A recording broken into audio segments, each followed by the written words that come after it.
Monday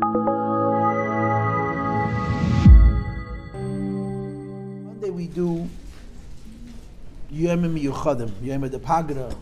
I don't know, they keep changing the name. So the topic for this week is Rosh Chodesh Kislev. I do this for a living. I tell stories. And frankly, I'd much rather teach a Bible Chassidus than tell stories, but many, many years ago, a very big Chassid once made fun of me and announced in front of the whole show, the Maggid is here. I'm a storyteller. I'm Maggid. It's El Maisis. There were Savedis. I had a great-grandfather's name was Yisrael Nevler. And when the Chassidim came out of Russia, the Frierdiker Rebbe asked for pictures of all the Chassidim. And he wanted to see the photos of all the Chassidim. And when it came to the picture of Yisrael Nevler, it was a big Chassid. It was a big Gon, a big Chassid, a big Ovid.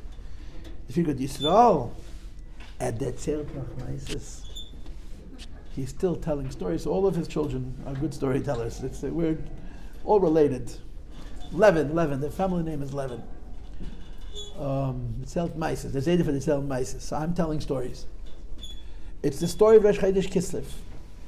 The Rebbe recovered from his heart attack 45 years ago this year, Tofshin Lamed Ches, 1977. Now it's Tofshin Pei Gimel, 2022. It's 45 years. The Rebbe's recovery was remarkable. Remarkable.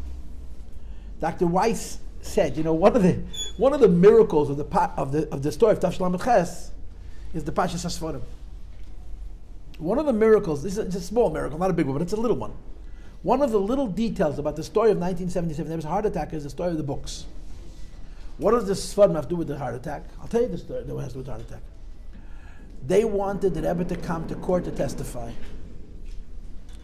And the only reason they wanted the Rebbe to come to testify because they wanted to embarrass the Rebbe. They wanted to chepezech with the Rebbe. And there's different stories. The Rebbe told Leibel Groner, I'll go, I don't mind. What are the Bacham going to say? I heard from Yudel Krinsky, so Zang Stark, that he said to the Rebbe, he told us a story with a lot of emotion. I'm b'shum eifim. I'm not letting it happen. Whatever I have to do, the Rebbe's not testifying. The Rebbe did not have to testify. The Rebbetzin did testify in her home. She was deposed for 4 hours. And it was very mean. It was very mean. You may have seen the deposition, but they don't show you the whole 4 hours. They don't show you the first 2. When our lawyer was asking the questions. The second 2 hours, their lawyer asked the question, and they were mean. They were mean. And it wasn't easy for her. And as the Rebbe told Yudel in English, they told Rabbi Krinsky, she'll pass with flying colors. She was very afraid. And the Rebbe said, don't worry, she'll be fine. And she passed with flying colors. But they wanted the Rebbe to be deposed. And at the last moment, I heard from Rabbi Avram Shemtiv that the deposition was already set up. It was set up. They prepared in the library. The Rebbe was going to go to the library in the room that they had where the Rebbe lived. The Rebbe was going to come into the library, and there would be agents of the court and lawyers from both sides, and the Rebbe would be deposed. The morning of the deposition, the judge canceled it. So the Rebbe said, I heard this from Rabbi Avram Shemtiv personally, we scheduled the deposition, so let's do it anyway. So the Rebbe went to the library with the lawyers, our lawyers, Shistak and Lewin, and of course Rabbi Krinsky and Rabbi Shemtiv. There was a Fabrengen with 5 people. The Rebbe sat in his chair all the way. The Rebbe sat back. The Rebbe never sat back. The Rebbe always sat forward. The Rebbe sat back, and he fabrenged for about an hour with them. In other words, the time that he allotted for the deposition, he gave them anyway. But the Rebbe was not deposed. It was not deposed. Why? So there's a lot of factors. One of the factors that Dr. Weiss testified that for the Rebbe it's dangerous. The Rebbe has something called hypertension. Hypertension sounds like a pulled muscle, but hypertension has to do with the heart. And hypertension means that he's susceptible, chas v'sholom, that too much stress is going to be asakona. And Dr. Weiss went into court and testified that the Rebbe has this heart condition called hypertension, and it's dangerous for him to be stressed, angestrengt, and therefore it's an idea. It's not a good Rebbe should be forced to testify. And this was part of why the judge made the decision not to make the Rebbe testify.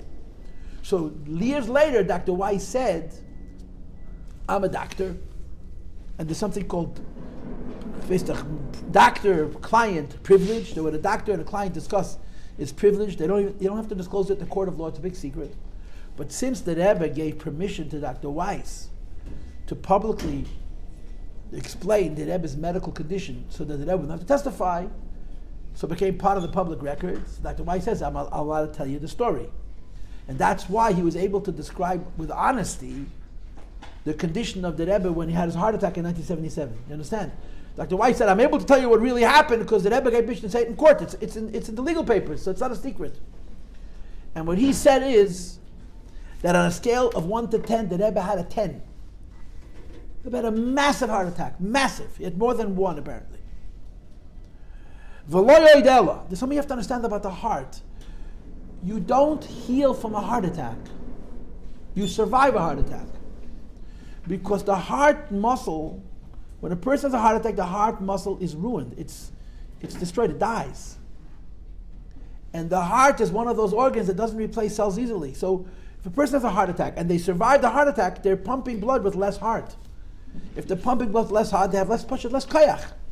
Because the blood carries whatever it is, the hemoglobin and the oxygen to the body, which gives you koyach. People after a heart attack are ogeshvacht for the rest of their lives.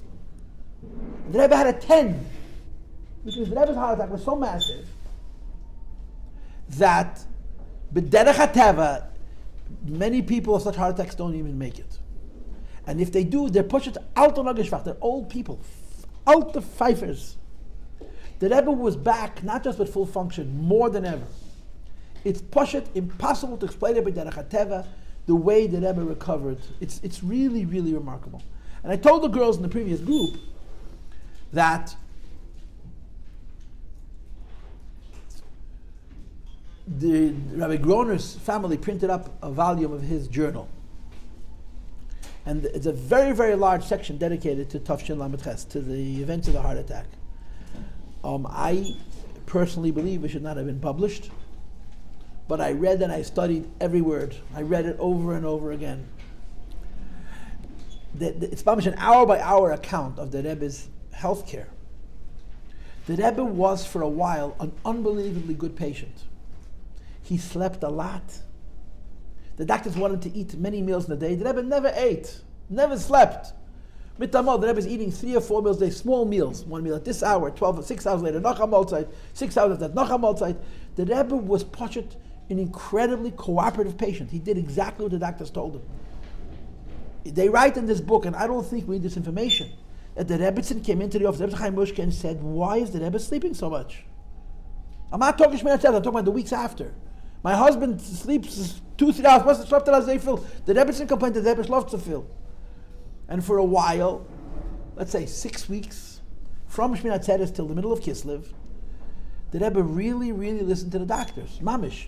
And then if you read this book, and you read like I read, I mamish studied it, and you read between the lines, one fine day, and it was close to Chanukah, the Rebbe just said, I'm not sick anymore, no more doctors, going back to work, gate pfeifen, and he just stopped cooperating.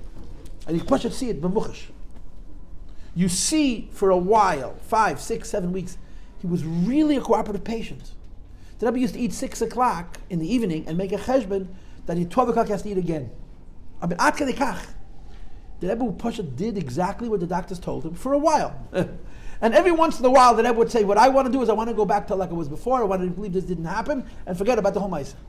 And at some point, the Pasha did that. By the time Chanukah came, the Rebbe was just not listening to them. He was done. I'm healthy, back to work, finished. And he just stopped listening to the doctors. He went back to his schedule. The truth is that in his Eid Anpin, the Rebbe allowed himself to heal for about 3 years. That's the truth. The Rebbe's full return to glory without any constraints was Tafshin Amal, Shnas Hakel, which is 3 years later. Tafshin Lamches Lametes, the Fabrenians were not on Shabbos, they were Matzah Shabbos. The Rebbe was very good to himself, to his goof. But it looks like for 3 years the Rebbe was sort of being kind to his goof. By the time Amalf came, it was like it never happened. And how does a person who had a heart attack on a scale of 1 to 10, a 10, which means that there was such a small percentage of his heart muscle that was functioning properly, live the way the Rebbe lived and do what the Rebbe did? It's poshit heipech hateva, legamre. So, I have once a week, I'm supposed to talk to you about special days, and I'm supposed to talk to you about the Rebbe, and the Rebbe's refuah shleima. The only thing I have is I have Tevis and I get to choose what to talk about. Right? I get to choose the topic. In other words, within the topic, there's many subtopics. I get to choose which part of the topic I want to do. And usually what happens is a few days before a class like this, I walk around and think to myself, okay, what am I doing? and I sort of get a certain feeling. Here's my feeling that we're doing the Zohar. Okay, here's my feeling doing the Zohar. I started the Zohar with the other group. I did the very end of the other group, but I wasn't able to read it all.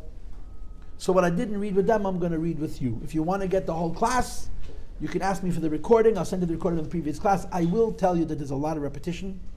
You may find it a little bit boring, but I'm going to teach you the part of the Zohar that I didn't teach you, but I first have to tell you the story.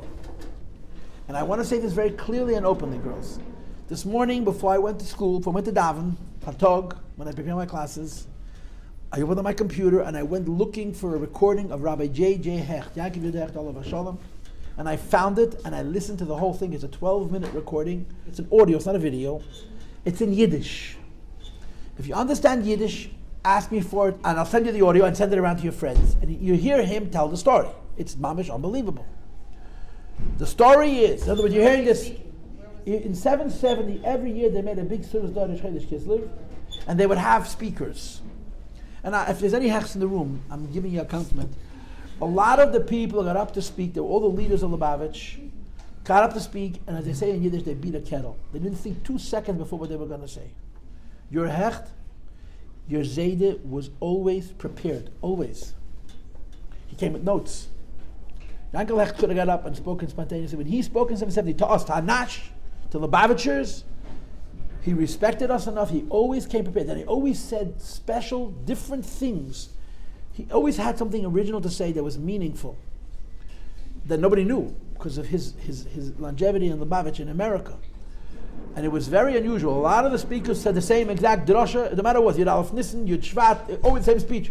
Your Zayda always came prepared. So 1 year, this was his speech. The whole thing is 12 minutes.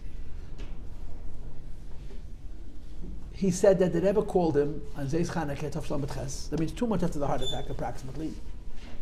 And the Rebbe says to him, Ich hab gesucht abal Sod und ich hab dir gefunden, and he laughed. I'm looking for someone who knows how to keep a secret, and I found you, and he laughed. And the Yankel Hecht says in his very inimical style, he says, Ich plop like God's dog. I don't keep secrets. That's why the Rebbe laughed. I'll look for someone. So I want to make a fabringen today. And I want to wash, and I want everybody to wash. And I want to bench, and I want to give bracha, and I want to give mashke. I didn't do Simchas Torah. But I don't want anybody to know till after mincha. I want it to be a surprise. So I'm asking you to go get the challah prepared, to get the wine and the mashke prepared, and don't tell anybody. So Rabbi Hecht says, can I tell the secretaries? And the Rebbe says, I just told you no.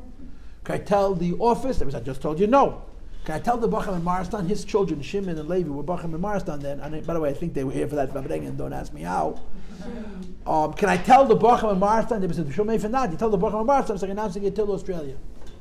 No. So finally he says, can I tell my brothers? The 6 Hecht brothers, they were very close to the Rebbe. It's running over the Rebbe. He said, yeah, you can tell your brothers. So a few of his brothers came. Avram came, Peres came. He doesn't even remember which ones, but Avram was here. Avram Hecht. They're all Aleim and Shalom at this point, except for Shalom. I think Shalom is still alive. So they came to the Fabrengen, and the Rebbe washed. It was a short Fabrengen. It wasn't very long. They were benched. They made Kesha Bracha, Birchas Hamazon, Kesha Bracha, and he gave Kesha Bracha, gave Mashke. Later on, Yankel Hecht went into the Rebbe. The Rebbe wanted to pay him for the expenses of the challah and for the mashke. He wanted to pay for it himself. So the Rebbe told him, you made one mistake. He said, you put down two big challahs. People are going to think that on Zeis Chanukah you have to have Lechem Mishneh. You only need one, only 2. Avram Hecht. Avram was older than Yankel. And Avram was a big lamda. He was a big Talmud Chochem. He was a god. The Rebbe used to call it Rav HaGod in all the letters. Avram Hecht says to his brother Rabbi Yankel J.J. Hecht, he said, I want you to know that this was the Rebbe's Sudas Heidah. This was the Rebbe's celebrating his Refuah Shleima. And thank you for telling me I had the chus to be at the Fabrengen. The Rebbe celebrated his gesund, his recovery. And they sat down together, Rabbi Hecht, Avram Hecht and Yankel Hecht, and they wrote the Rebbe a letter. Very heartsick, very emotional, very impassioned. And the content of the letter was, thank God they're connected to the Rebbe, and thank God that the Rebbe is healthy. And thank God that when the Rebbe made a Sudas Heidah, he included them. He allowed them to participate in this event. No one else knew till a few minutes before. So the Bachrim were there, whoever was in Crown Heights, and then word spread, so people came flying in. But the whole Fabrengen was an hour and a half. It wasn't a 5-hour Fabrengen. It was in the afternoon. I was in Ocean Parkway, and they sent us home on the bus. We got to 770. It was Rehi Geshe Baruch. Fabrengen was over. It was very quick. They sent them early. They sent them on the bus. We got to 770. It was Rehi Geshe Baruch. I remember it.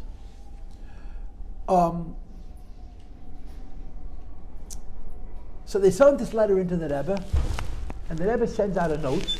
And remember, Yaakov Ach is telling the story publicly in 770 that it happened to him.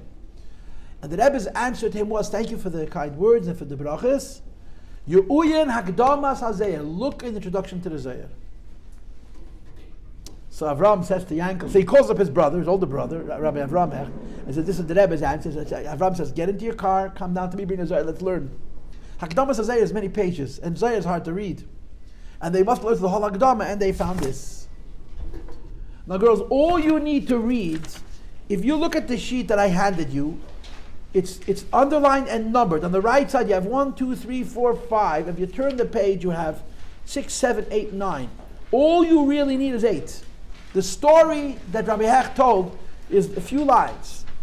But I published the whole Zohar because I want to read the whole Zohar, because I consider the first part of the Zohar more important than the part at the end. It says in this Zohar that a Yid named Abchia passed away, and he came Lamaila, and Mashiach Tzidkenu was inviting him into Eilut Halyenim, and Rabbi Shimon Yochai says, no, give him more time.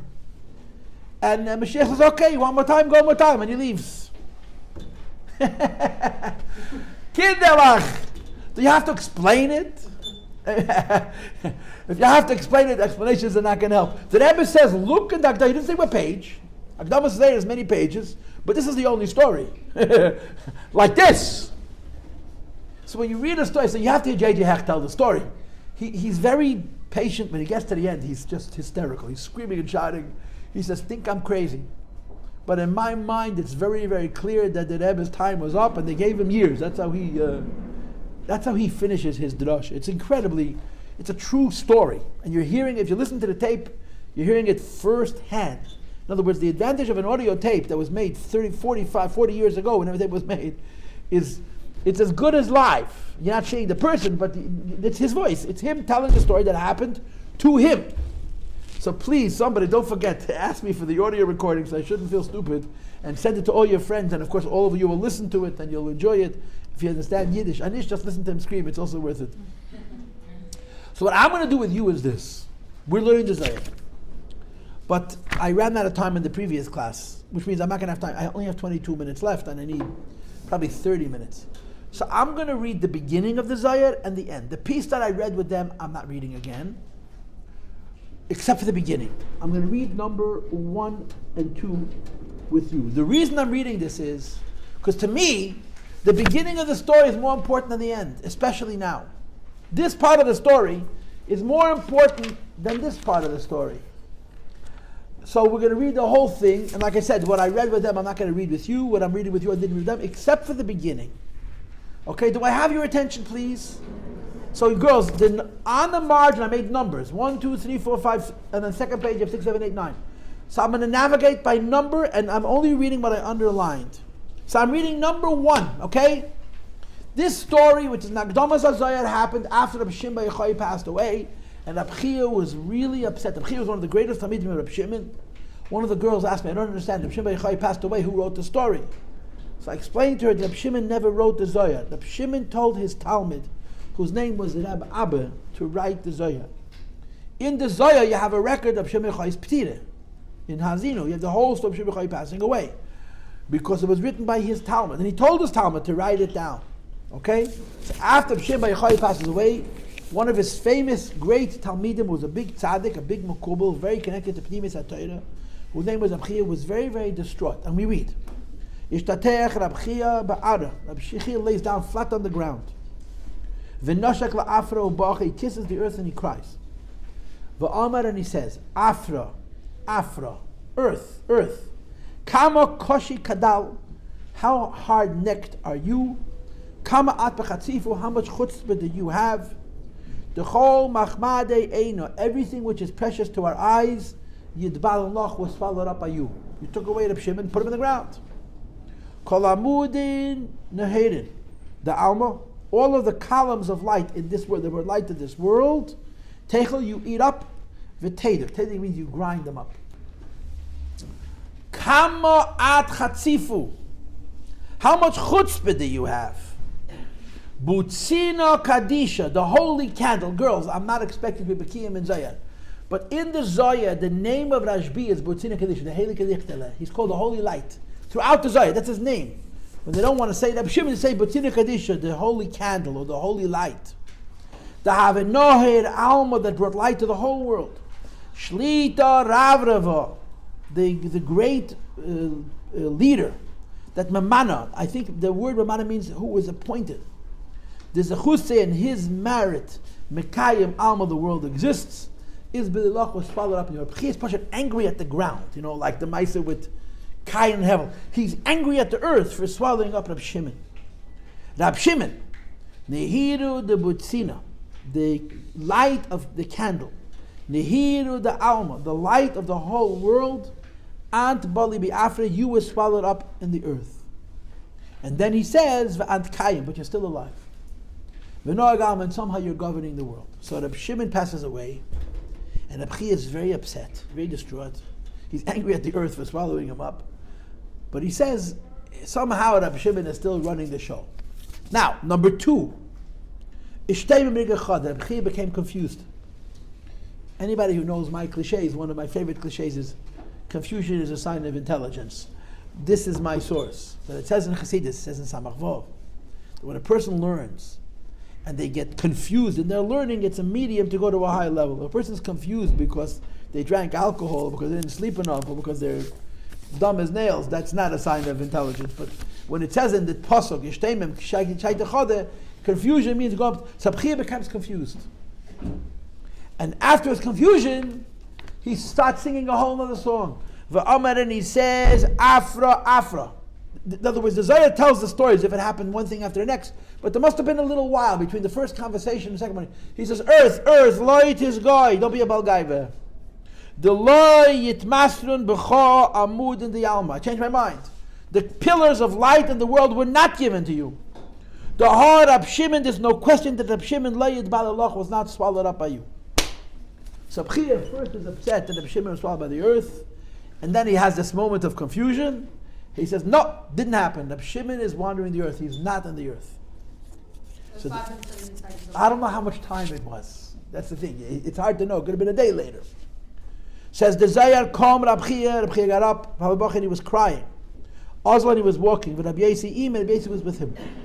Mehu Yom, from that moment, is Ani Arboin Yemen. He fasts 40 days. Lemichmei, the Rab Shimon, he wants to see him. If Rab Shimon is alive and he's not swallowed up by the earth, he wants to see him. Amrulei, they told him, Leis an Tirashe Lemech Malei, we're not letting you see him. You want to see Rab Shimon? Sorry, sir, we're not going to let. So what did he do? He got on the ground, he kicked with his feet, and he cried, right? Nope. Zog the Zayar, Boche, he cried, Vis Ana Al Ben Yom and he fasted 40 more days. And Achziulei Bechezra, then he saw Taka, he saw Rab Shimon, Rab Shimon, Rab Allah Zebnei, he saw Rab Shimon, then he saw Rab Allah. This is the cutest part of the whole story. The Havalon, they were learning. What were they learning? B'mila da the Amar Rabbi Yossi. See, Rabbi Chia is walking with another fellow who's physically alive on this earth. His name is Rabbi Yossi.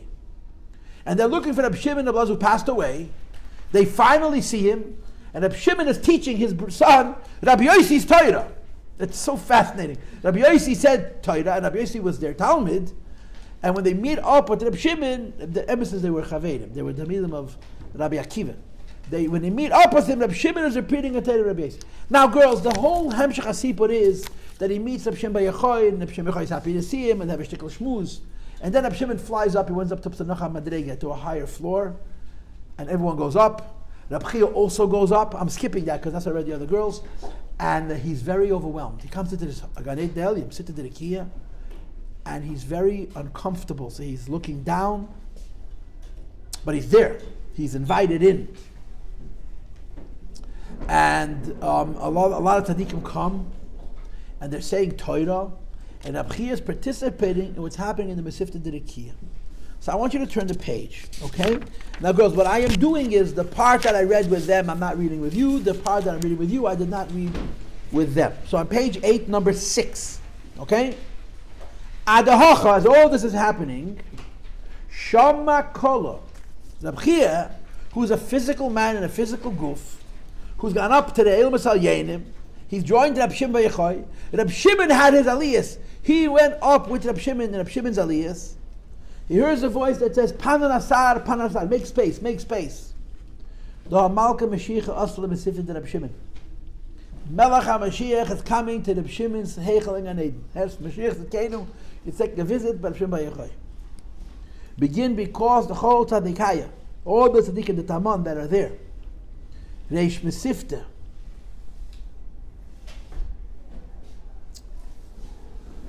The heads of the yeshivas, the Inyan Misivasi, and those yeshivas, the Taman, the Shimin, Inun, that are over there marked, V'chol Inyan Chaverim, all of the Chaverim, Di B'chol Mesifta, that are in all the yeshivas Lamaila, Salki, Me Mesifta, Dehachal, Mesifta, Derakia, they're all going up from where they are to the yeshiva in heaven, which is Rab Shimon's Heichel, to hear Rab Shimon speak. So if all the tzaddikim are coming, the Mashiach said, I'm going also. Oh, but he shied at that moment. Also Mashiach came. Now girls, this sounds like a fairy tale, right? Mashiach came. You're talking about neshamas and madregis of neshamas, right? So to speak in the language which is familiar to us, Chabadnikis, Mashiach is Yechida. Mashiach is Yechida. Adam Erish Neschaya. Moshe Rabbeinu is neshama. So what madreg is Reb Shimon? He's pretty important, yeah, but is he Yechida? Mistamanisht. Mistamanisht, yeah. So when you say Mashiach is coming to Reb Shimon's Heichel, what does that mean? That even though L'cha'oire Reb Shimon is not on the same madreg Mashiach, but when Reb Shimon spoke, even Mashiach came to listen. Which means that Reb Shimon's madrege was more than his own madrege. In other words, the Torah that he spoke from whatever world he was on included such levels that even a neshama, which was on a much higher madrege than him, came to listen to what he had to say. That's how you have to understand the pshat. So the Zohar continues and he says, Mashiach also, Mashiach came b'chol inim misifti with all of the other yeshivas, v'chosim oiraisa mipumayu derabanan, and he's Chasa means he's sealing the Torah from the mouths of the Rabbanan, which means he's approving, he's endorsing their Torah. Ubahi shait at that moment, also Mashiach comes, misater, he's surrounded, minrechi, misifti, with the smell of the yeshivas, be'itin in line with a supernal crown. Now, if you understand the mysticism of smell, and you understand the mysticism of a crown, you understand this. If you don't understand the mysticism of smell and the mysticism of a crown, it sounds like a grandmother's story, you understand? But this has the pnimius, everything has the pnimius. And I'm moving on, okay? But who shied at that moment? Komu kol inyan chavrai. Mashiach shows up in your heichel. Everyone gets up. V'kam Rab Shimon gets up. V'havasoluk nahayre, and when Rab Shimon gets up, there was a huge light which ascended as room the Ikea to the highest heights of heaven. Now, kids, I want you to understand this. When you read these stories in the Zohar, they sound like, I'm sorry for being such a oisvarf, they sound like a bad movie, you know, vast, lights flying back and forth, what is it? You hear it with grubba evident, and you press the grubba cup. This is ruchnius. Understand it in these oisius, okay? What is the greatest thing you and I possess? What is the greatest thing, and please don't say a diamond. What is the greatest thing you and I possess? The answer is our mind, our brain. Our ideas. Where does our brain come from? Where do ideas come from? They come from our neshama. But we're not in touch with our neshama, we're only in touch with our mind.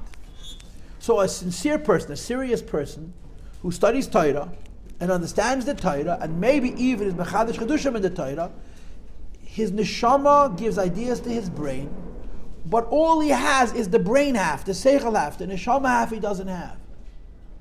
If a person would learn the Torah and not only have the ideas, but he would have the neshama half, you know what we would call that? We would call that the Ruach HaKodesh. We would call that on an even higher level, but it's the same thing, Nevuah. So all of these allusions are to light, that's what it means. Reb Shimon is teaching Torah. But the Torah is called Pnimius HaTorah, the face of the Torah. What's the difference between the face of the Torah and the rear, the back of the Torah? The difference is the back of the Torah is Havana Vasog, is understanding. The face of the Torah is the Ruach HaKodesh, is the Oir Lakiyah, is the divine light, which is the source of that understanding. For a person to be complete, he has to have a ponim and an achirayim. The face means he's sensitive to the Ruach HaKodesh, and the back means he has enough of a brain to process it on a level of understanding. So when you read these stories in Zohar about lights, it Poshet means Torah. Poshet Torah. The way Torah is learned Lamaila, which of course is a much higher level than down here. And it's Torah Oir. There's a reason why the Torah Oir is called Torah Oir. There's a reason why the Oir HaTorah is called Oir HaTorah. Because it's Pnimius HaTorah. The face, the neshama of the Torah is what we call godliness. We try and understand it. But this is what's happening when you're reading these stories in Zohar, and the malachim are flying around. I mean, the part that I skipped is about a malachim that had wings. It's like an elevator. It took them from one world to another world. It sounds so mythological. It sounds so without substance. It's alt ruchnius. And it's alt lakus.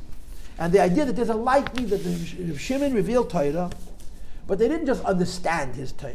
They experienced the Oir HaTorah, the Getlakite of his Torah. And I'm reading on. Malay. So we said to him, now I don't know who said to whom, but I'm going to assume Mashiach said to Reb Shimon, Rabbi, Rabbi could mean Rabbi HaKadosh, but I really don't think so. Rabbi, and I think Reb Shiach is saying to Rabbi, means to Reb Shimon, Zakah at, you're meritorious. In other words, Mashiach is a much higher neshama, l'chayre. Mashiach comes to Reb Shimon is saying Divrei Torah, and Mashiach is further complimenting Reb Shimon, meaning to say that even the neshama of Mashiach hears in Terasei Shal Rashbi something which is for him relevant and important and a chiddush. The Eirai Sach that your Torah, please look inside. Solka has ascended Betlas Mei V'Shiva Nehedin in 370 lights, and goes, I don't have time to explain this to you, but if you've ever come across this term, you have it in Tanya, called Shin Ayin Nehedin. It's a very high madrega in Pnimis HaKeser and Atak Yoimin, and the Mashiach says, Reb Shimon, your Torah ascended till there. V'chol Nehedin, each one of those 370 lights is parashas, is then interpreted l'shit meyo atlas and timing to 630 different timing. How much is 630 times 370? Please don't tell me the answer, but it's a lot. Reb Shimon Gered Divrei Torah, and his Torah had aliyah to the highest worlds, and it became thousands and thousands of different Divrei Torah. V'estachyan, and it is surrounded, or it swims, b'nahareya parsamayna dachya, in the rivers. You know what a parsamayna is, girls? Frankincense. You ever met frankincense? Not to be confused with Frankenstein. Frankincense is a spice in the potatoes. Again, it's a physical thing, but it's a mushal for psalmim, for a good smell. That Lamaila, this is a very, very high Indian. And Mashiach tells Reb Shimon, I'm looking at you from the top down, but I see what your Torah is, and it's impressive. The Eibishter